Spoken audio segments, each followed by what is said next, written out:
Welcome back to the Dean Obeidallah Show. We're live here Friday, January 23rd. Third hour on Friday can only mean one thing. What just happened? As we look back at the insanity of the week. And we got two returning champs and a new guy. We have Dr. Andrea Jones-Rooy is back, a scientist, a stand-up comic, a circus performer. She's a PhD and she hosts the podcast Behind the Data. Hello, Dr. Andrea Jones-Rooy. Nice to see you. Hello, Esquire Dean Obeidallah. It's good to see you Usually too. it's Esquire at the end, but thank you. Well, I'm not a legal expert, so we've Esquire, Dean Obeidallah, Esquire. Scott Blakeman's also back, my good friend. He's made countless TV appearances. We created the show Stand Up for Peace, which has failed miserably. And he has his own podcast with it. Tell us the name again, Scott. It's called Getting Through This with Tom and Scott with Tom Saunders. And at least Stand Up for Peace is much better than the Board of Peace. Right, the board people more legitimate later, which I was just disinvited from, which is awful. And Keith Chase, a new guy's here, first time on the show. He's a comic based in New York City. He knows Andrea and me, and we performed many times together. Good to see you, Keith. Thanks for joining us. Good to see you, man. Happy to be here.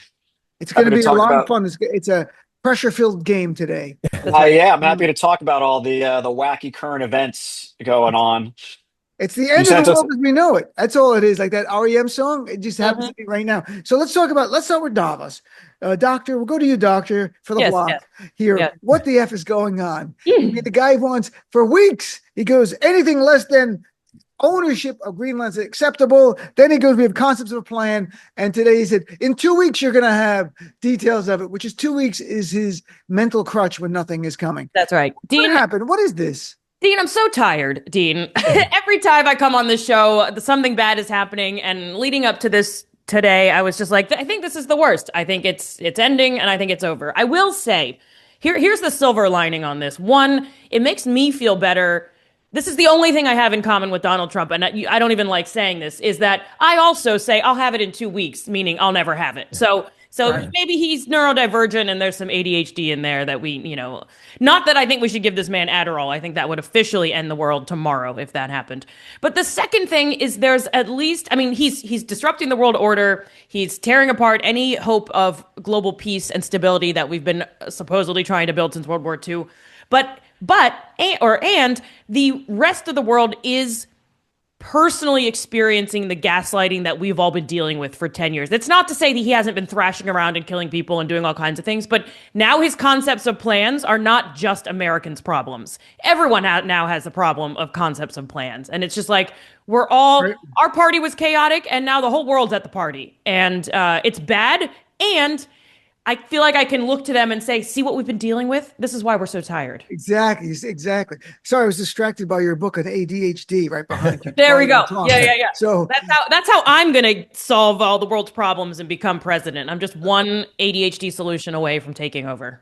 And let's go to Keith Chase. First time on the show. Keith is coming to us from some beautiful island. It's a fake backdrop, but it looks very inviting and nice. So, Keith, what's your take? Davos, Greenland, Iceland, whatever you want to call it. Well, that was one of those things where I'm like, I don't know if you guys remember, but they were trying to make Leif Erikson Day a thing back in October.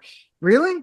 Yeah. So there was a joke from SpongeBob about Leif Erikson Day, and he wakes up and he's a Viking and he's pretending to be, and then they Pete Hegseth, his fucking with all his white supremacy, trying to turn America into a Nordic, whatever. So they tried to make Leif Erikson Day a thing. And it's so funny that this is how they choose to honor Leif Erikson, is by confusing Iceland and Greenland, which was his entire thing. Yeah. That is his legacy, is tricking everybody into going to Greenland, where it's just a frozen tundra. That's what Leif Erikson's thing or Trump's thing? That was Leif Erikson's thing, right? That's really? why it's Iceland and Greenland, because Iceland is the nice one and Greenland is the one that's just covered in glacier. And they did that because they wanted to trick everyone into going into the frozen one while they take the nice one for themselves. Keith, are you saying Trump is playing 4D chess, or are you saying he has also been tricked by Leif Erikson? I think he's an idiot. That's what I'm saying. It's fun, but because they're trying so hard to insert white supremacy into the administration, where with what's his face, Kash Patel mentioning Valhalla about Charlie Kirk's passing, and then Leif Erikson. And so I think it's just fun that it's just coming full circle right now, just to show how Interesting. idiotic these people are. And doing so, they're honoring, I think, Do we know? Mr. Leif Erikson. Do we know for sure that they didn't actually intend to take the leader of Vietnam? Now that you mention all this, like maybe we just totally messed it up. What do you mean? Like Vietnam? Vietnam versus Venezuela, you could see how people would confuse those two. So Did he confuse those two? Because they start with a V? Yeah. So maybe they just messed up. I think it's any like no, Vietnam I think Trump, War, Venezuela War. Well, let me ask Scott. I mean, does Trump just need ice? Is that what's going on here? Well, like, well, that's what he refers to Greenland is. We need those chunks of ice. I like ice in the refrigerator, it's, but this is where we've gotten to this point, and I echo what Andrea said about, I'm still an optimist, pathetically, but we've gotten to the point where you remember in the beginning of this term, and even in the first term, he talked about Greenland, and it was hilarious because, and the world Greenland looked at it as a joke, Denmark looked at it as a joke, and we've gotten to this point with Greenland, and also, they will talk about later, the New Gaza, which when Trump mentioned that, a French Riviera on the Gaza, that's funny. That is being implemented. But but it was interesting what I noticed, because, as you said, he changed one day. He said, I'm not going back, Greenland. We need Greenland, and then he goes back. And I think what was important, and Donald Trump is somebody who does respond to, he's not a bully, he's a wimp, and he's a coward. A real bully doesn't mind being threatened, but Europe, for once, has come together strongly. I love what Mark Carney said. All the people, Europe, Denmark, and the head of the EU, and they said, we're going to get rid of the EU-US trade agreement. We're going to get rid of, retaliatory tariffs. We're going to do a lot of things. And he just backed away from that to the 2 weeks from now thing. And basically what they'll get is a military base, which they could have had at any point. But as Andrea said, he's disrupted the world order. It's not something you can just put back in the box that easily. If he's not getting a commission from Russia, it's exactly what they want to weaken NATO. So this is a progression. It starts off funny. Yeah, that's crazy. And then it becomes really sad. It ends up at camp. Exactly. Can we talk about senility though? Because you mentioned ice. Do we think that maybe in his, with his dementia, he thinks ice is fueled by literal ice? That could be ice, the immigration. Immigration and customs enforcement. Do you think maybe he thinks they come from Iceland? He hears ice. They were born in ice. Iceland? I think he hears ice so much in his head. Right. He's now trying to find more literal ice. Maybe his Diet Coke by invading Greenland and taking it from a glacier. Can we deport all ICE agents to Iceland? Is that possible? Can we deport them to Greenland? Iceland. There's a ton of ice there. There's all the ices in Greenland. People in Iceland are friendly. I've never been, but I've heard lovely things about Iceland. We can't do the Leif Erikson thing. We have to make sure we're talking about the right places. If we send the ICE agents to Greenland, they're surrounded by ice. And they are agents of the literal ice. I think that's great. It's like ice on ice. So let's go to the doctor. Dr. Andrea Jones-Rooy here. As a doctor, Donald Trump last year, he had a lot of bruising on his right hand. And they told us because he shakes a lot of hands, which he really doesn't. But that's why now at Davos, we saw a huge bruise on the left hand. That's right. And some are speculating, is it intravenous? But I'm wondering, is it like a John Wick tattoo? Remember in John Wick, they do like the tattoo, the Russian, maybe he pledged a Russian gang? Dean, first of all, I have to tell you, the other day someone mentioned the John Wick movies, and I thought of you because you're the biggest John Wick enthusiast I know. I just happen to know, I get this podcast show is proudly sponsored by all movies, including Ballerina. No, I have no, but I thought of in John Wick, he has a tattoo on his back. Maybe Trump's got a tattoo on his back and now of a Russian thing. That could be. Don't even know. On the handshaking thing, it's obviously bullshit because didn't he write a book in the early 2000s about how his tip for leadership was never shake anyone's hands? Yeah, and I didn't read the book. I just remember someone mentioning it in 2002 and thinking that guy's an idiot. I hope I never have to think about him again. And here we are. And no, the man is obviously dying, and maybe I've said this on the show before, but what it makes me think of is the king in House of the Dragon who's just slowly rotting away. Spoiler. And no one really knows what's wrong. He's just absolutely failing and disgustingly so. And so, these bruises are giving me a little bit of hope for what's left of our world order. Interesting. Yeah. Pete, do you think there's a fight club in the White House we don't know about? That he's like Well, punching didn't Stephen Scott Miller didn't in the Scott basement? Bessent didn't Scott Bessent punch Elon Musk in the face? Scott Bessent, they got almost to that point where Scott Bessent was going Well, to. Elon left with a shiner. Someone punched him. Yeah. So he's a fight club. Yeah. So it's a fight. So So Trump is in the basement there fighting with like dripping blood on Chuck Schumer, like that kind of stuff. I mean, oh God, I wish. I mean, that's like one of those because you talk the handshake thing. Because do you remember his first term when he would meet someone, he would aggressively grab their hand and not let go? Ooh. Vaguely. Yeah, it's like the not shaking someone. It's like I wish he refused to shake hands. He was like doing that thing.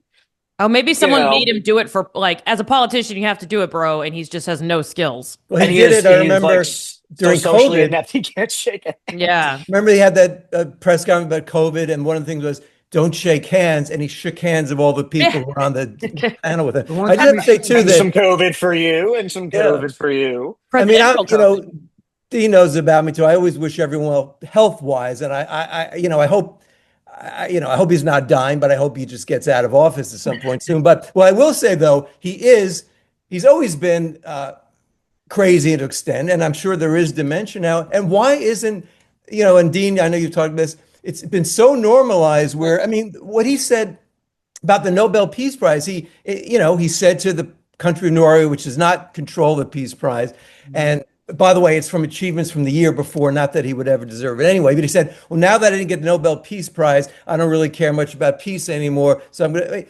it's just someone who says that. I mean, it really is like he's in the third grade. I would say he's like in the third grade, except that would be demeaning to third graders who are much smarter. And you have all these other statesmen in Europe speaking, and it's comical in a pathetic way that they have to look at him in a serious way. And yet he's just, a buffoon, really. Even the ones I disagree with in Europe, they're smart, civilized statesmen. And really, as we speak sounds very dramatic, but the U.S. is losing standing in the world dramatically. Europe is beginning to disinvest, from the U.S. I mean, this is just the beginning of it. And what it gets me is how quickly things can change in less than a year.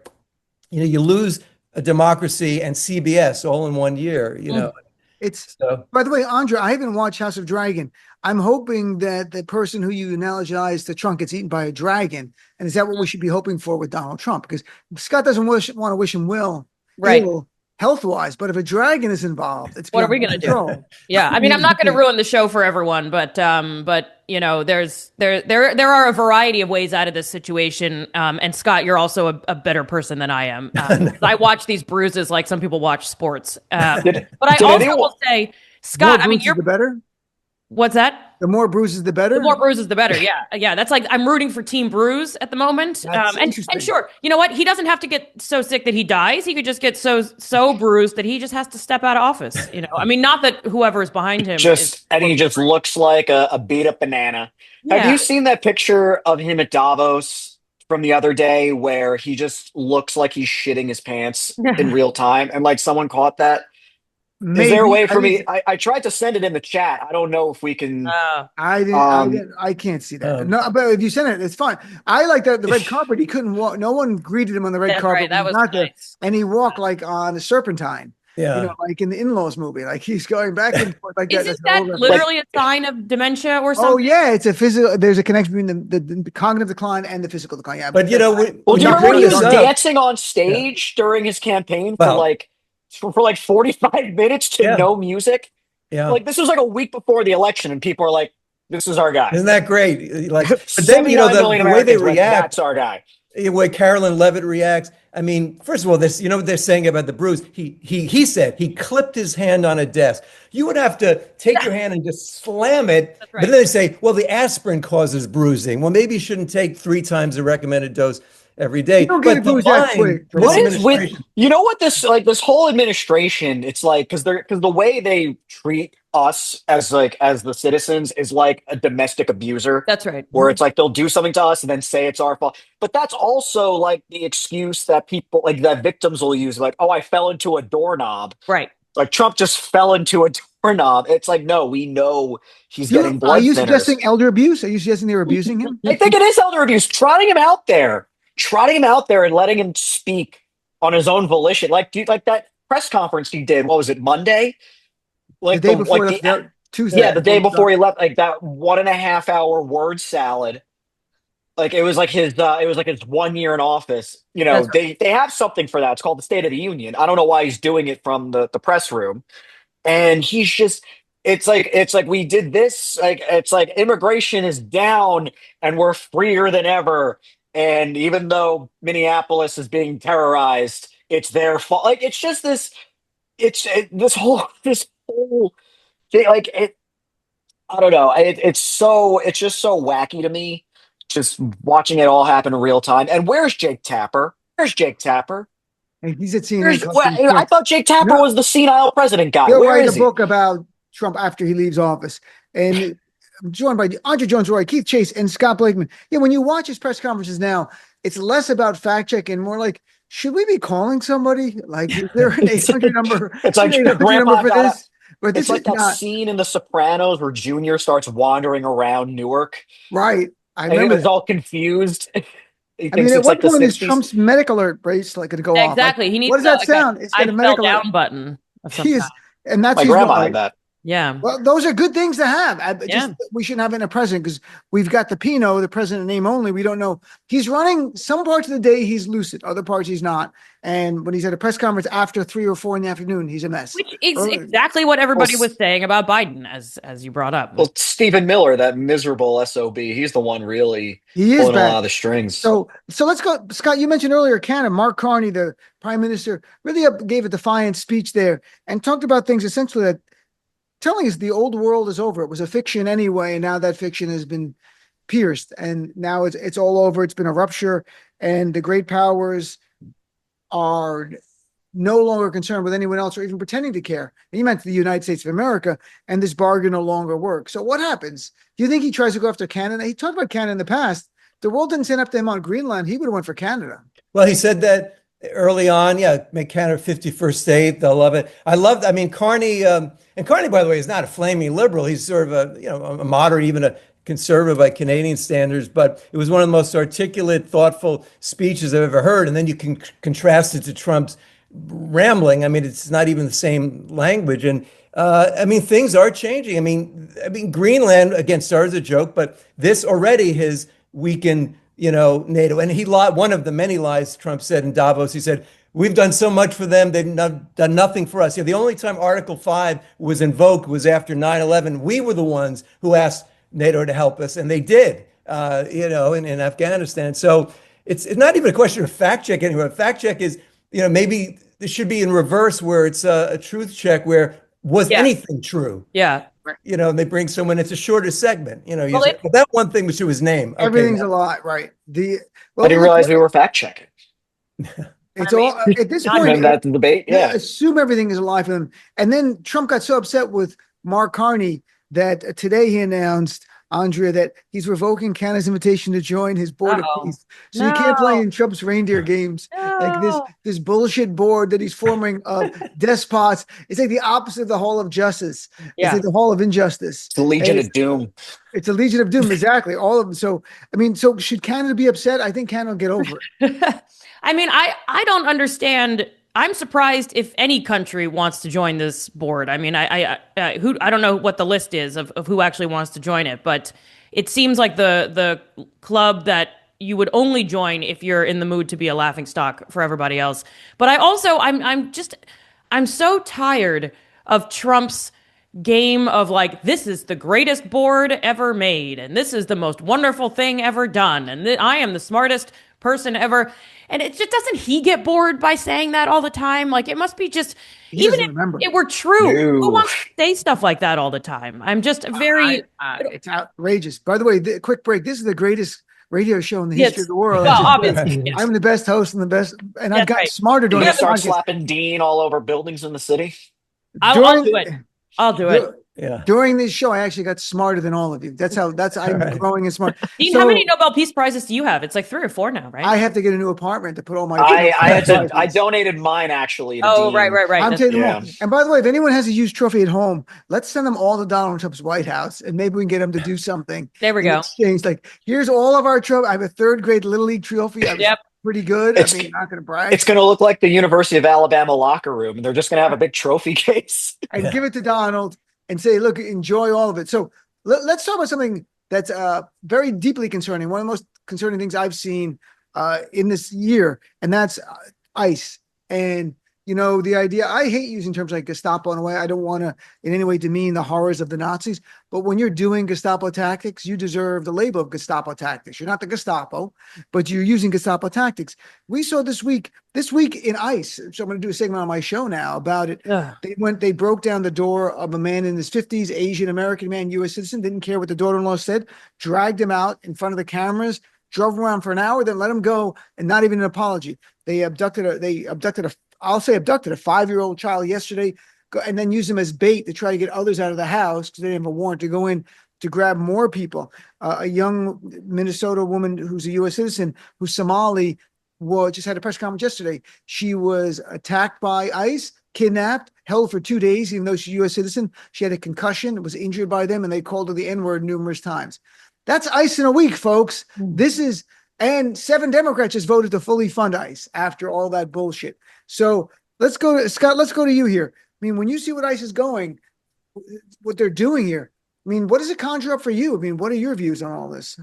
Well, it just gets more and more horrifying, and it's not even getting enough coverage. By the way, 61% of Americans think ICE is going too far, 94% of Democrats. But to look at this, first of all, ICE itself should be illegal. We don't need ICE. You have Customs and Border Patrol, which is always had people. ICE is more militarized than the military, and there's no reason to be armed. And they stopped finding people with criminal records several months ago, and Trump insisted we got to get the numbers up. So they're literally, as you said, going after anybody. And the person you mentioned, the Asian American man who dragged out in his boxer shorts in 10-degree below zero weather. They drove him somewhere, probably thought they'd kill him.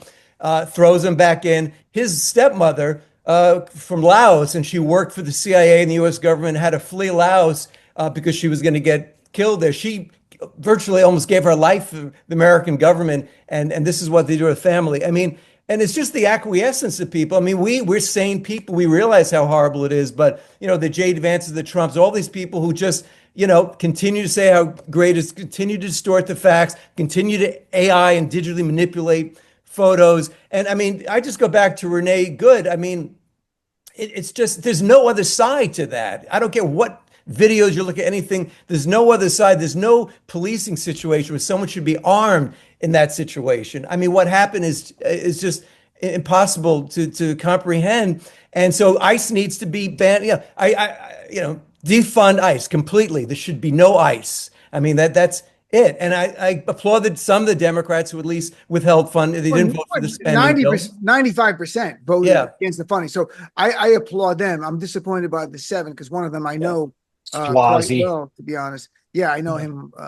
We went to I grew up in his district, so. Oh, you did? I did. Yeah, that was Well, Tom's in a district where that Trump won, so he thinks he should be a Trumper. You're in the wrong party. It's Long Island. I mean, Nassau County especially is pretty purple these days. So he's just one of those guys. I think he's just trying to protect his seat. But the thing with ICE,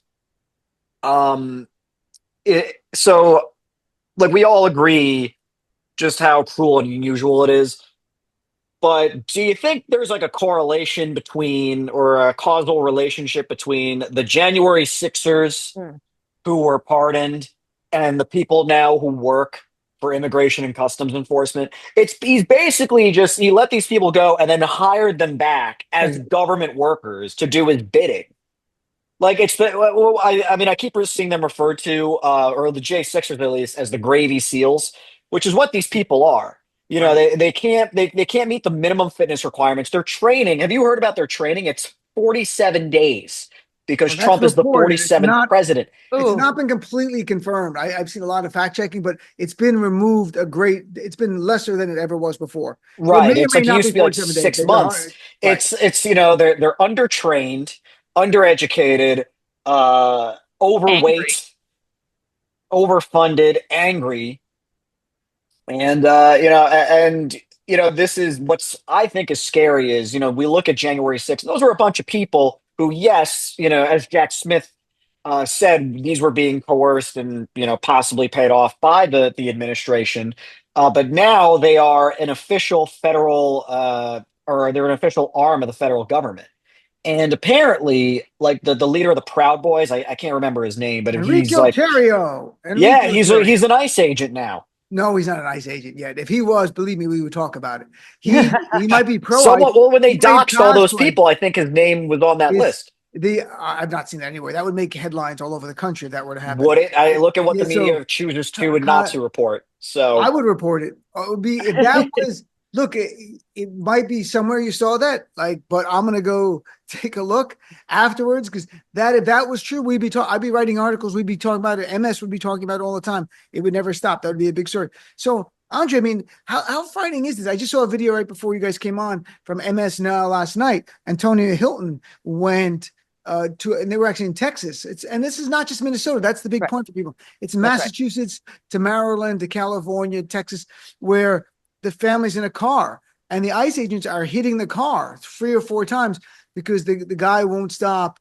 And you don't do that. You can hit the car. You can kill people in the car that you're not even after. And they were after the father who's been here since the 90s, but he was undocumented. The kids are all citizens. They're all born here. They didn't care. They would have killed all of them to stop. But they really believe they're above the law. They believe the bullshit that JD Vance says they have absolute immunity. They don't have absolute immunity. But you keep telling people like that, they're going to act like they do have absolute immunity. They are acting as though they are some kind of super police or like as you said, sort of better than the military kind of thing. Like I don't want to live in a country where people terrorize and shoot and kill and attack families of cars of people, no matter what your goals are. I mean, you think about the police and even if you're after some massive criminal, you're still not going to terrorize their entire family unless as an absolutely last resort. And this is a first action, first strategy by these people. And it's 2 things about this that are just completely keeping me up at night. And one is all of the horrors, all of the behavior. I mean, this is just, in my mind, I'm not a historian, but it seems unprecedented in American history. I know we've done some nasty stuff, but as far as our own government going against, at this scale, going against innocent people, and sure, maybe some percentage are criminals. It's a very, very small percentage, and we don't need to actually destroy entire communities and, of course, incite further violence. But the second piece of this that keeps me up is if you dare to go over to the way that a lot of conservative media is talking about this, is they are still the good guys, and they are protecting Americans against these domestic terrorists. Renee Good is a domestic terrorist. These St. Paul church rioters. It's the same people who were talking about BLM as mostly violent riots. And as Keith was saying, it's absolutely the same people who say, oh, January 6th was a peaceful protest. We're up against actual violence, and we're up against absolute media normalization / complete lying about what's actually going on. And that's why his base isn't turning on him. They love him. Well, they're just following orders. Yeah. They're just following orders. And I don't know how you break through that. There are people. How you do it is by prosecuting some.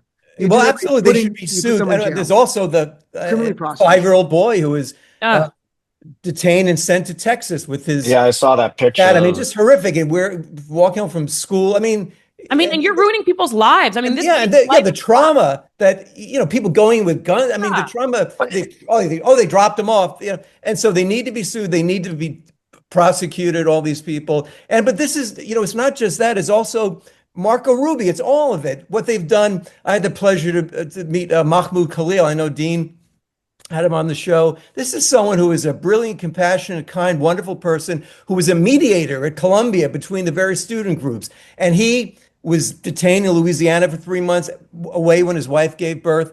And it looked like, the courts ruled in his favor, but now there's a court decision that puts that up in the air. And Marco Rubio said he must leave. It's because his opinions are different than that of the United States. That's not any bearing to detain or to deport people, and that's what they're doing. So it's ICE, but it's also all these other reasons and mostly for pro-Palestinian speech. That's aside from the ICE enforcement. I agree. What's messed up is there's a third of Americans that are loving this. Yeah, this is their, and I think we have to remember, in the context of American history, one of the things that's embedded in America is, yes, we're a country of immigrants, but there's always been a loud and big enough cohort that's anti-immigration. And this goes back the entire history of, the United States. I mean, think about 100 years ago.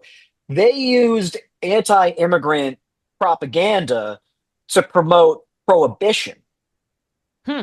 We were able to ban alcohol in the United States because they were coming, to this country and they were going to the saloons, and because they were gathering in the saloon because they were there with their people. If you were from Germany or Poland or wherever you were from, you would gather with people from the old country, get together, and people that were here before were looking at this thinking like, oh, they're going in there and they're conspiring, and so the anti-saloon league used that to their advantage, and they actually used the Klan to kind of help them do what they were doing to sort of uproot these saloons. That. And it got, there's a whole I'm not doubting chapter you. That one I find more plausible than Enrico Terrio, the head of part of being ICE. So let's take a break and come back and talk about Fern is coming. That's right. Fern is on our way, and it's really freaking people out. And we'll explain exactly what Fern is after this quick break. And welcome back to the Dean Obeidallah Show. We're continuing what just happened with Andrea Jones-Rooy, Keith Chase, and Scott Blakeman. So let's talk about the big news. Fern is on her way. And that's the name, the Weather Channel. And I didn't know Weather Channel had the ability to name storms, but apparently they do now. And that's the massive storm coming. It's going to affect, they say 230 million Americans, or 2/3 of the country are affected. And what I can tell you firsthand is that they are panicking at Trader Joe's. I live by Trader Joe's. There was a line to get in at 9 a.m. I haven't seen white people this worked up since January 6th. They were storming Jed. They were like, fight for Joe. They're trying to get in there. And I'm not kidding. The line is I am not joking. There's a line to get in the store, not in the store. In the store, they went over capacity because people are freaking out, especially on the Upper East Side of Manhattan. There's a lot of white privilege. A lot of people are going to be not having their snacks. So Andrea, how are you going to deal with this storm? Wow. And what does it say? I mean, this is a horrific storm. It's like a childhood storm. We might get a foot of snow here. I don't remember that since I was a kid. Yeah, I mean, I'll speak on behalf of all white women in the country first, which is to say that if you make me go even 6 hours without my kombucha and my LaCroix, I don't even know how to say that. LaCroix? I don't know. Sure, whatever. I obviously am going to complain to all the managers, including the managers at the Weather Channel. The second thing I'll say is, isn't all of this insane? I was here during Hurricane Sandy, and that was very, very bad. People lost their homes, and people lost their lives, and businesses were ruined. And I don't think we had that kind of a run on the grocery store. I think we all people panicked.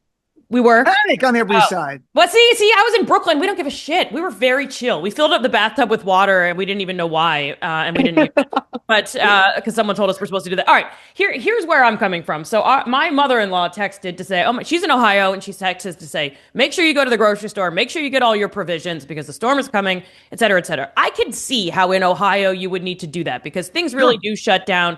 You can't drive on the roads. Okay, fine. But still, it's probably going to be no more than like 48 hours. Different in places like Texas that don't have the infrastructure for this, and you really could be like ruined for weeks and weeks.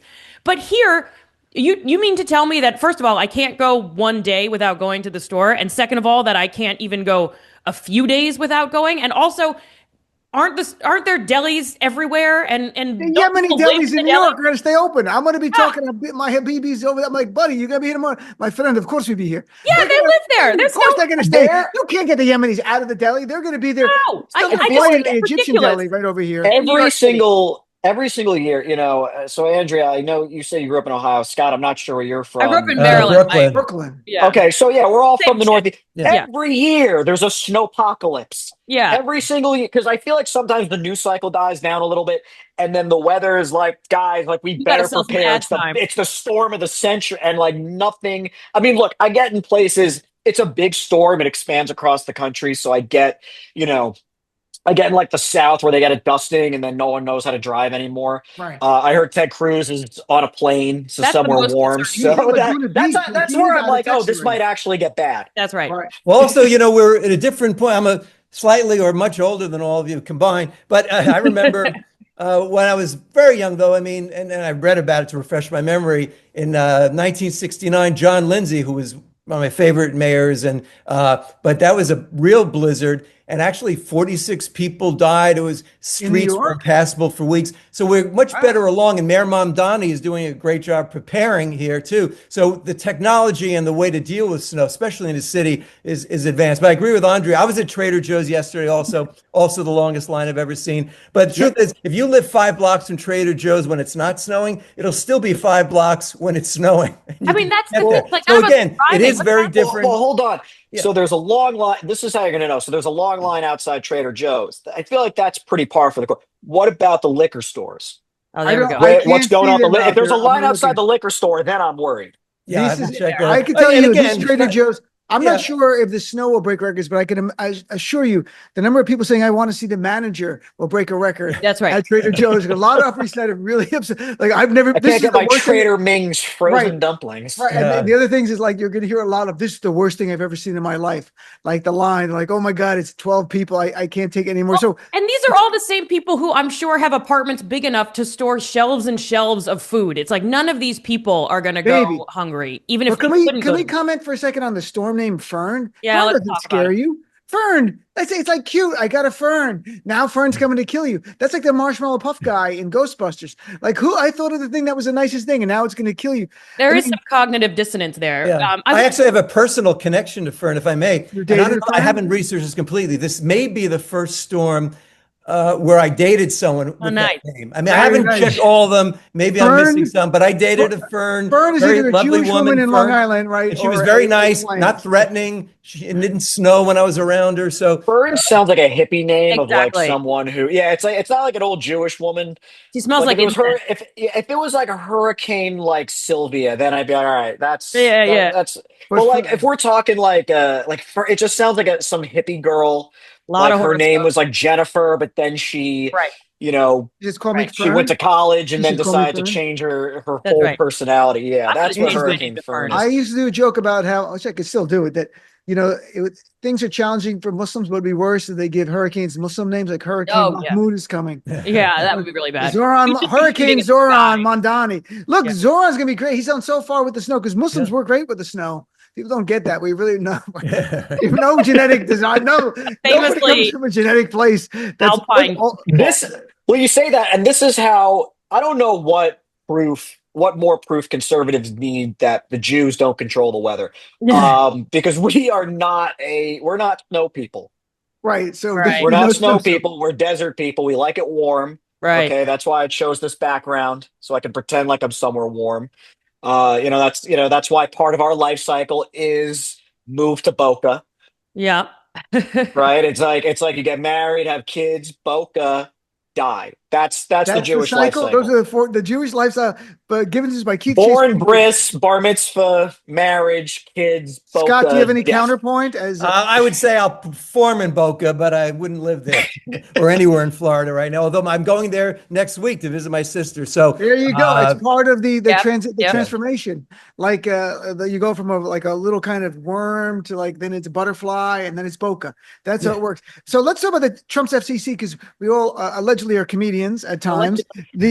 So the FCC, Brendan Carr, could not get Jimmy Kimmel off the air. So the next best thing he's going to do is now say the FCC equal time rule applies for the first time ever to entertainment programming. It applies to news programming. There's no doubt about that. It applies and it doesn't apply to Fox News or Newsmax, only broadcast networks. That's all it applies to. It's by law, and radio stations that are licensed by the FCC. So up until now, you didn't have to have a comedian, a Republican and a Democrat on. Well, now Brendan Carr wants to have Republicans on for every Democrat on. Colbert, The View, Seth Meyers, all of these shows on network. I'm like, do you really want a Republican on with Colbert? Like, how this is going to go well for Colbert and us, but not for the Republicans. Bring it. Fine. Let's do it. Dean, are you going to start having Republicans on? What does Colbert even care? He's getting punted in 4 months anyway. It's still though, he can still, but they on The View. So anytime there's a Democratic candidate on, like they had the mayor of New York on recently, then they'd have to have like some right-wing mayor from some shitful city on the show, some crappy place. That's what they want, but it doesn't apply to SiriusXM. But next week I'll be co-hosting with Tommy Tuberville all week here. Tuberville and Obeidallah in the morning. Say hi to Coach for me.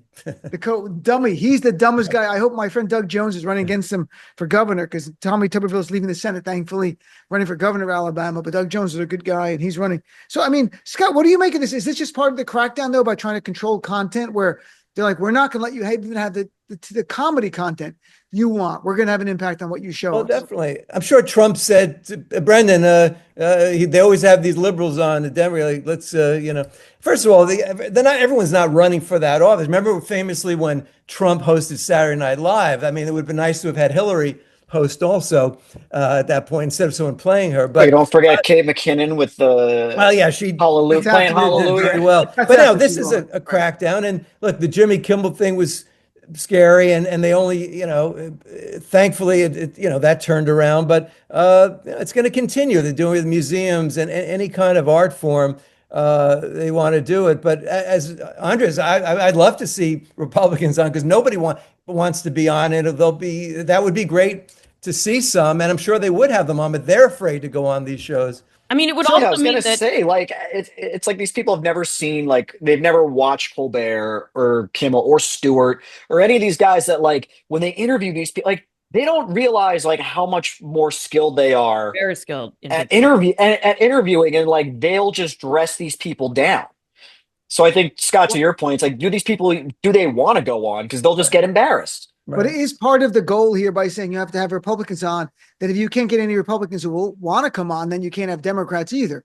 And in good faith, we made the invitation, and all Republicans said no. Like, okay, well, now you can't have Democrats on either.